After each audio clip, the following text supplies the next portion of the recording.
Terima kasih Anda masih bersama kami di Prime Market Highlights. Pemirsa, militer Israel menyerang wilayah Damaskus, Suriah dan menghancurkan kantor Kementerian Pertahanan Suriah. Israel melancarkan serangan ke Suriah di saat komunitas Druze dan suku Arab Baduy berperang sejak beberapa hari lalu.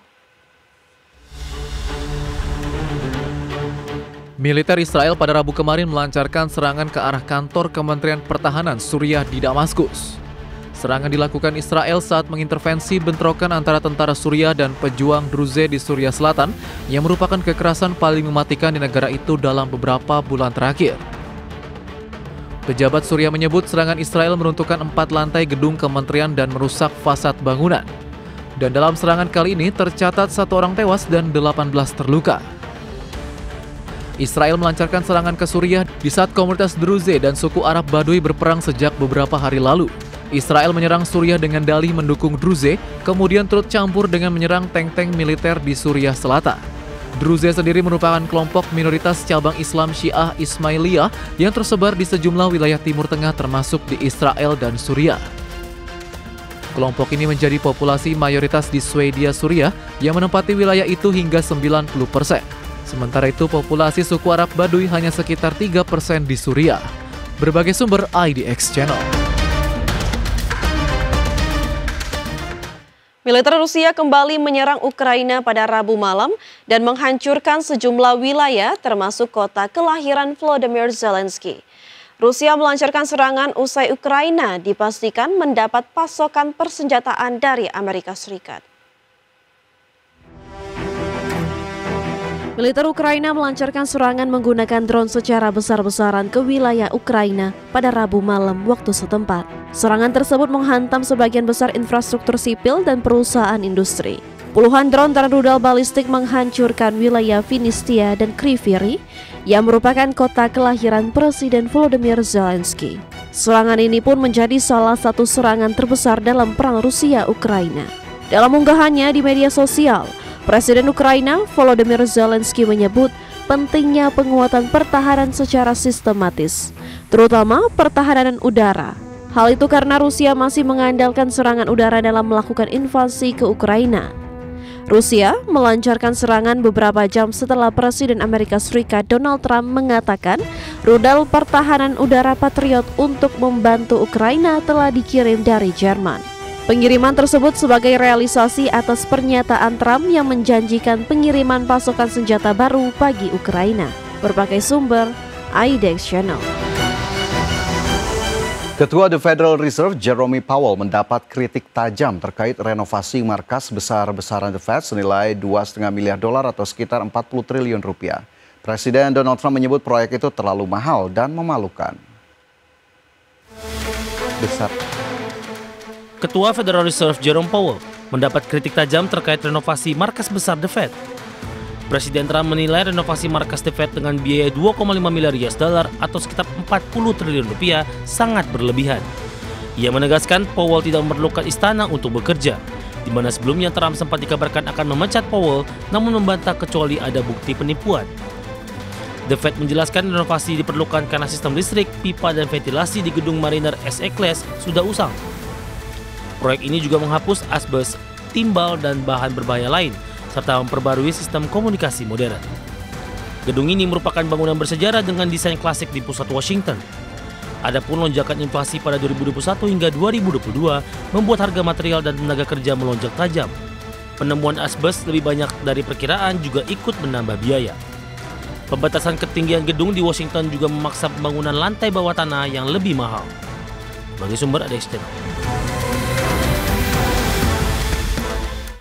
Dalam sesi tanya-jawab dengan wartawan di ruang Oval White House, Presiden Amerika Serikat Donald Trump membantah laporan mengenai pemecatan Chairman The Federal Reserve Jerome Powell. Meski demikian, ia mengatakan tengah mempersiapkan kandidat selanjutnya yang akan menjabat sebagai orang nomor 1 di Bank Sentral Negeri Paman Sam tersebut mulai tahun 2026. Presiden Amerika Serikat Donald Trump menyatakan bahwa ia tidak berniat memecat Gubernur Federal Reserve Jerome Powell.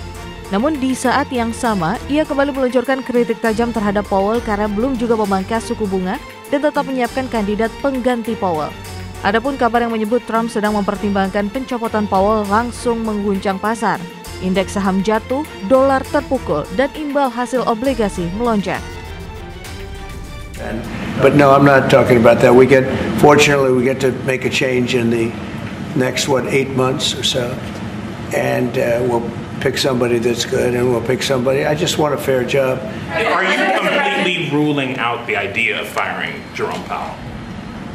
I don't rule out anything, but I think it's highly unlikely. There's lots of reports coming into this meeting that you planned on firing Fed Chair Jay Powell. Markets reacted. Is that right? Those are reports, but they're not true. Meski kemudian Trump membantah kabar tersebut, ia mengakui telah membahasnya dengan legislator Partai Republik pada Selasa malam. Langkah ini pun memperpanjang tekanan politik terhadap bank sentral yang seharusnya independen.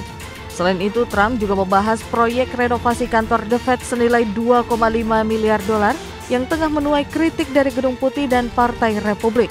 Meski demikian, hingga kini tidak ada bukti penyimpangan dan The Fed telah membela proses proyek tersebut. Berbagai sumber IDX Channel. Amerika Serikat akan kembali mengirimkan surat kepada sejumlah negara untuk pemberitahuan rencana pengenaan tarif resiprokal. Surat itu akan menyebut besaran pengenaan tarif terhadap negara yang bersangkutan di kisaran 10 hingga 15%. Presiden Amerika Serikat Donald Trump menyatakan akan kembali mengirim surat pemberitahuan pengenaan tarif resiprokal terhadap lebih dari 150 negara.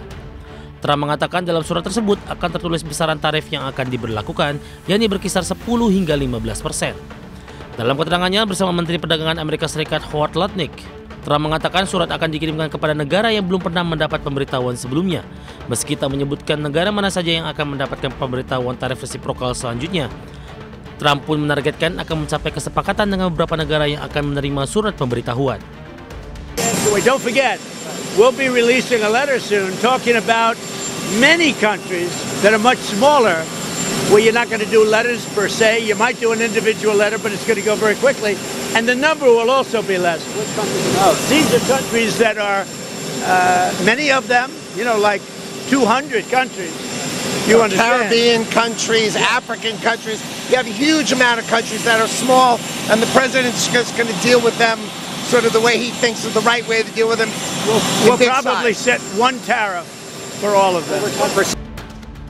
Sebelumnya, Trump berulang kali menyatakan bahwa tarif resiprokal terhadap sejumlah negara yang telah diumumkan pada April lalu akan mulai berlaku pada 1 Agustus mendatang. Pemberlakuan tersebut merupakan perpanjangan setelah sebelumnya tarif resiprokal dijadwalkan mulai berlaku pada 9 Juli lalu. Perpanjangan tersebut mendorong sejumlah negara melakukan perundingan untuk menghindari pengenaan tarif masuk yang tinggi. Sebagai sumber IDX Channel.